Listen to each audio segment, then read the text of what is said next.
नमस्कार, मैं हूं अंकुर और आप देख रहे हैं सत्यहिंदी.com। आइए एक नजर डाल लेते हैं अब तक की सुर्खियों पर। आज संसद में एक बार फिर पेट्रोल डीजल की बढ़ती कीमतों को लेकर नारेबाजी और हंगामा किया गया। विपक्ष ने सरकार से इनकी कीमतें कम करने और इस विषय पर चर्चा करने की मांग की। इस दौरान लोकसभा और राज्यसभा को स्थगित करना पड़ा। लोकसभा की कार्रवाई को हंगामे के कारण 2 बार रोकना पड़ा है। लोकसभा में कांग्रेस नेता अधीर रंजन चौधरी ने लोकसभा टीवी पर आरोप लगाया कि वो विपक्ष को नहीं दिखा रहे हैं। चौधरी ने डिजिटल डिवाइड शब्द का इस्तेमाल करते हुए कहा कि लोकसभा टीवी के कैमरे केवल सरकार के सांसदों को दिखाते हैं, विपक्ष को नहीं। तो वहीं लोकसभा अध्यक्ष ओम बिरला ने कहा कि आप चाहते हैं कि देश सदन में हो रही नारेबाजी और व्यवधान को देखें। इस पर कांग्रेस नेता ने कहा यह भी सदन की कार्रवाई का ही हिस्सा है। पश्चिम बंगाल विधानसभा चुनाव 2021 में भारतीय जनता पार्टी को पिछले चुनाव की तुलना में बहुत अधिक सीटें मिलने के आसार हैं। टाइम्स नाउ सी वोटर चुनाव पूर्व सर्वेक्षण में पाया गया है कि इस राज्य में उसे इस बार 107 सीटें मिल सकती हैं। दूसरी ओर सत्तारूढ़ तृणमूल कांग्रेस को 154 सीटों पर संतोष करना पड़ेगा। पश्चिम बंगाल विधानसभा में 294 सीटें हैं और बीजेपी को साल 2016 के चुनाव में सिर्फ 3 सीटें मिली थी। इस लिहाज से यह बहुत बड़ा उलटफेर है। ये बहुत बड़ा उलटफेर इसलिए भी है क्योंकि तृणमूल को पिछली बार 211 सीटें मिली थी। हालांकि फिर भी बीजेपी सरकार में आते हुए नहीं दिख रही है। तमिलनाडु विधानसभा चुनाव में यूनाइटेड प्रोग्रेसिव अलायंस यानी यूपीए को बहुत बड़ी बढ़त मिल सकती है और वह सरकार बना सकती है। टाइम्स नाउ सी वोटर के चुनाव पूर्व सर्वेक्षण से ये पता चला है। इस सर्वेक्षण पर भरोसा किया जाए तो यूपीए को 158 सीटें मिल सकती हैं, जो पिछले चुनाव की सीटों से 60 सीटें अधिक हैं।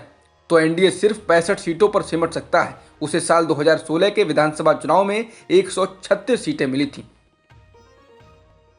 तमिलनाडु विधानसभा चुनाव की राजनीति में अभिनेता से नेता बने कमल हासन की पार्टी की एंट्री हो गई है। उनकी पार्टी मक्कल निधि मय्यम ने राज्य की 234 सीटों वाली विधानसभा में 154 सीटों पर चुनाव लड़ने की घोषणा की है। बाकी की सीटों पर उसके गठबंधन के 2 सहयोगी दल चुनाव लड़ेंगे। 2 अन्य पार्टियां अखिल भारतीय समथुआ मक्कल काची और इंडिया जननायगा काची हैं, जो 40-40 सीटों पर चुनाव लड़ेंगी। तमिलनाडु में चुनावी घोषणाओं का दौर जारी है। लोगों को लुभाने के लिए राजनीतिक दल एक के बाद एक वादे कर रहे हैं। डीएमके द्वारा सत्ता में आने पर हर राशन कार्ड धारक गृहिणी को 1000 रुपए दिए जाने के ऐलान के बाद अब सत्तारूढ़ पार्टी एआईएडीएमके ने कहा है कि उनकी सरकार फिर से बनती है तो वो हर परिवार को 1 साल में 6 मुफ्त रसोई गैस सिलेंडर और परिवार की महिला को 1500 रुपए हर महीने देंगे। 140 विधानसभा सीटों वाले केरल में इस बार फिर से वाम दलों के गठबंधन यानी लेफ्ट डेमोक्रेटिक फ्रंट की सरकार बन सकती है। ऐसा टाइम्स नाउ सी वोटर का सर्वे बता रहा है। सर्वे के मुताबिक एलडीएफ को 82, कांग्रेस की अगुवाई वाले लेफ्ट डेमोक्रेटिक फ्रंट को 56 सीटें मिल सकती हैं, जबकि पूरा जोर लगाने के बाद भी बीजेपी को सिर्फ 1 सीट मिलने की बात कही गई है। असम विधानसभा चुनाव में कांटे की टक्कर के बावजूद नेशनल डेमोक्रेटिक अलायंस यानी एनडीए को बढ़त मिल सकती है और वह सरकार में आ सकती है। टाइम्स नाउ सी वोटर चुनाव पूर्व सर्वेक्षण में यह पाया गया है कि एनडीए को 67 सीटें मिल सकती हैं, जबकि यूनाइटेड प्रोग्रेसिव अलायंस यानी यूपीए को 57 सीटों पर संतोष करना पड़ सकता है। असम की 126 सीटों वाली विधानसभा में पिछले चुनाव में एनडीए को यहां 74 सीटें मिली थी। इस बार वह घटकर 67 पर सिमट सकती है। उत्तराखंड में राजनीतिक हलचल तेज हो रही है। लगातार कयास लगाए जा रहे हैं कि बीजेपी उत्तराखंड के वर्तमान सीएम त्रिवेंद्र सिंह रावत को हटा सकती है। इसी क्रम में मुख्यमंत्री त्रिवेंद्र सिंह रावत आज दिल्ली से वापस देहरादून पहुंच रहे हैं। कहा जा रहा है कि वो आज 4 बजे उत्तराखंड की राज्यपाल बेबी रानी मौर्य से मुलाकात करेंगे। राज्यपाल से रावत की मुलाकात भी कई सवाल खड़े कर रही है। दूसरी तरफ बीजेपी ने उत्तराखंड के सभी पार्टी विधायकों की बैठक बुलाई है, जिसमें राज्य के नए मुख्यमंत्री के नाम पर चर्चा हो सकती है।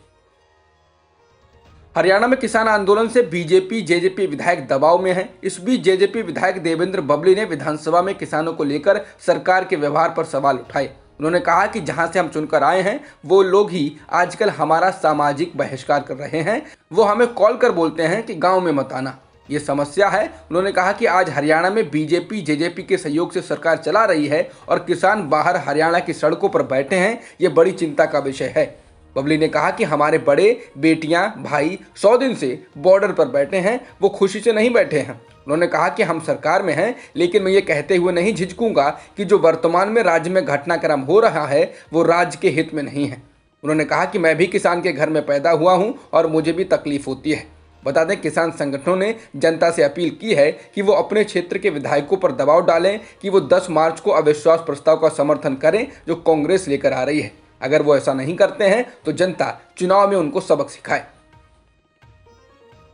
ब्रिटेन की संसद में भारतीय किसानों की सुरक्षा और प्रेस की स्वतंत्रता को लेकर सोमवार को चर्चा की गई, जिसके बाद भारत ने इस पर कड़ी प्रतिक्रिया दी है और इसको असंतुलित और झूठे दावों वाली बहस बताया है। ब्रिटेन में भारतीय उच्चायोग ने कहा कि हमें अफसोस है कि एक संतुलित बहस के बजाय झूठे और बिना किसी तथ्यों के दावे कर दुनिया के सबसे बड़े लोकतंत्र की अखंडता पर आक्षेप लगाया गया। उच्चायोग ने मीडिया की स्वतंत्रता को लेकर कहा कि विदेशी मीडिया, यहाँ तक कि ब्रिटेन की मीडिया ने भारत में रहकर वहां की घटनाओं को देखा है, इसलिए मीडिया की स्वतंत्रता में कमी का तो सवाल ही नहीं उठता। प्रधानमंत्री नरेंद्र मोदी ने आज त्रिपुरा में भारत और बांग्लादेश के बीच मैत्री सेतु प्रोजेक्ट का उद्घाटन किया। वीडियो कॉन्फ्रेंसिंग के जरिए जुड़े पीएम मोदी ने कहा कि भारत और बांग्लादेश के बीच की कनेक्टिविटी उत्तर पूर्व के क्षेत्र और दोनों देशों के लिए बहुत महत्वपूर्ण साबित होगी। पीएम मोदी ने कहा, यह भारत और बांग्लादेश के बीच का एक नया व्यापार गलियारा है। अरविंद केजरीवाल सरकार दिल्ली सरकार के अस्पतालों में सभी के लिए मुफ्त में कोरोना वैक्सीन उपलब्ध कराएगी। मनीष सिसोदिया ने दिल्ली सरकार के बजट पेश करते हुए इसकी घोषणा की। ये केंद्र सरकार की घोषणा से अलग है। केंद्र सरकार ने भी कोरोना टीकाकरण के दूसरे चरण में सरकारी अस्पतालों में मुफ्त टीकाकरण की घोषणा की है, लेकिन दूसरे चरण में सिर्फ 60 वर्ष से अधिक आयु वालों और 45 से अधिक आयु के उन लोगों को जो कई बीमारियों से जूझ रहे हैं, उनको वैक्सीन लगाई जानी है। यानी सिर्फ ऐसे लोगों को ही वैक्सीन मुफ्त में लगाई जाएगी और वह भी कुछ तय अस्पतालों में ही। केंद्र ने इस पर अभी कुछ नहीं कहा है कि सभी लोगों को मुफ्त में टीका लगाया जाएगा या नहीं।